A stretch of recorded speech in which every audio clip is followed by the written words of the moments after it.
World History students, just a few days of school left for the year 2020, and I've got a couple of really good lessons for you.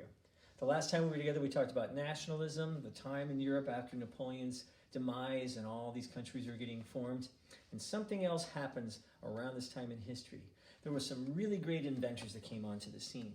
Some you might have heard of, some you probably haven't heard of. The first guy I'm going to talk about is a guy named James Watt. Now, James Watt was an Englishman, and he was able to construct a machine that was completely run by steam powered. You heat up water, and the water, when it's pressurized, the steam actually pushes pistons or turbines, and he is able to attach the steam engine to many different kind of moving pieces of equipment.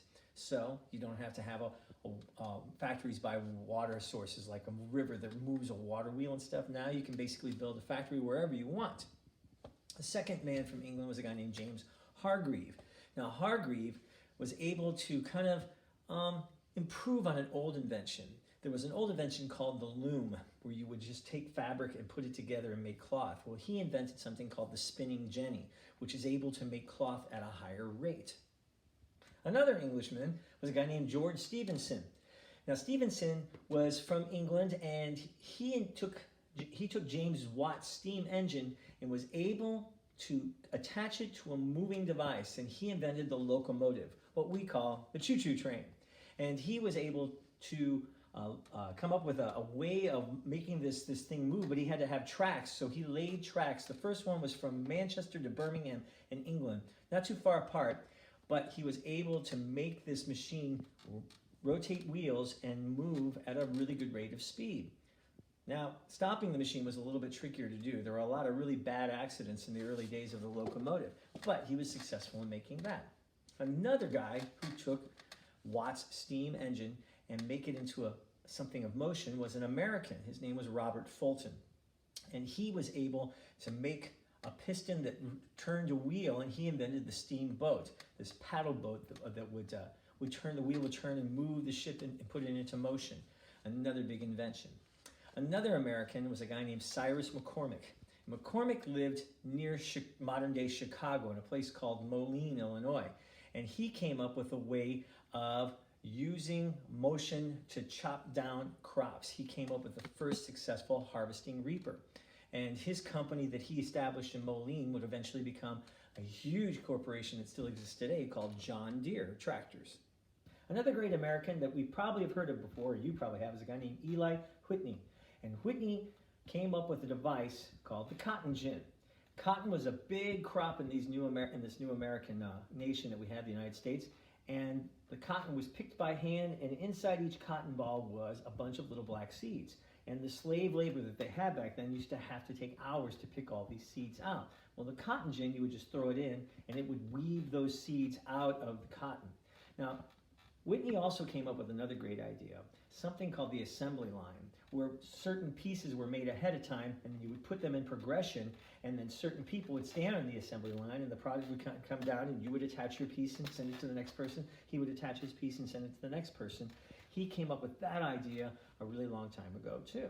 Now, with all these improvements in industry and in agriculture, this turned into a revolution known as the Industrial Revolution. It didn't just happen in one place. It kind of blossomed first in England, and then it spread to the rest of Europe, France, Germany, and then to the United States. And it was now this need of making new machinery, and this new machinery allowing to make many devices and many other products that led to this revolution. It lasts from the late 1700s into the late 1800s. And it changes where people live. For many, many years, most of the population would live in rural communities, out in the country, because they were all farmers. Well, now, with these great farming inventions, you don't need to have 50 work hands in the fields to chop down the crops or remove the cotton seeds.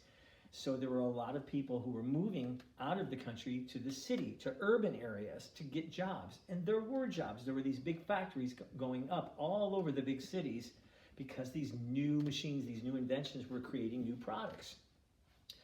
But technology was moving faster than any country could believe, because as these new people came to the cities, they needed to live places. And so very industrious and entrepreneurial young people, an entrepreneur is someone who comes with an idea, makes money. They would build up these these ghettos in the cities that were really quickly constructed so people would have a place to live. Also, there were really no laws governing big factories as they were being built. So if I owned a big factory and I was building and I had all these people coming in, I didn't have to worry about like safety issues and if there was good enough ventilation, if the place was a safe place to work.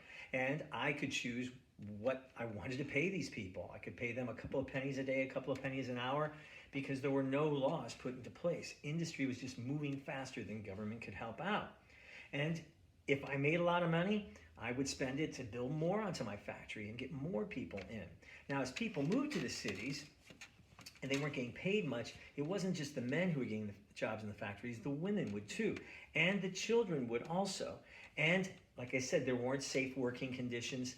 The kids would get tired working these long hours. They had 6-day work weeks because Sunday was the only day they got off. And they would work massive hours every day. And these kids would get tired and they'd get drowsy and fall asleep and fall into heavy machinery, or they'd be working some kind of a piece of machinery and their fingers would go into it and get them chopped off. Well, they didn't have things like insurance or workman's comp back then. So if you lost a hand or lost a finger, the boss would just say, sorry, I need a guy with 2 hands. You're fired. I'll get the next guy who wants a job. The conditions were not that good. And we had a new industrial working class that it's going to take a long time for them to get any kind of rights to protect them on the job. This way of life, this means of production that comes in, is called capitalism. Capitalism is when you have private ownership of industry and the big goal is to make money. I own the industry. What's my number one goal? I want to make as much money as I possibly can because it makes me a better person. I strive to have the big house, a nice wardrobe for my wife, all the amenities that would go with making me look like a successful person. Do I have to share my wealth with my factory workers? Not if I don't want to. I'm the one who's in control. This is capitalism. What do my workers want? Well, of course they want better wages. But you know what? If I had to ask them, they'd probably want to be the factory owners and be the guy in the big house on top of the hill too. But that's just how capitalism gets started. But it won't take long for some of these workers to kind of get together and go, hey, you know what? We need better conditions to work in. We want to live in better homes. We want to get paid better wages. And soon enough, the workers will start to get together and form things called unions to get better wages, to get better working conditions, to get insurance, to get workman's compensation. But it's going to take a while for that to happen. And I'll give you another part of this lesson tomorrow. See you later.